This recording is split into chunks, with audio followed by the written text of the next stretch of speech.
Adding this robot means a lot of change. My machine shop can't afford that.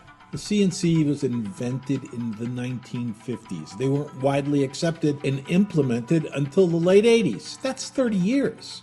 If you had to go back to analog lathes and mills and give up your CNC, could you do that? Competing with the rest of the world would be pretty difficult. We are all creatures of habit. People tend to park in the same parking spot in your lot even though there's no assigned parking.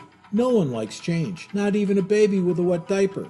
The truth is, the world has been changing. Competition has become global.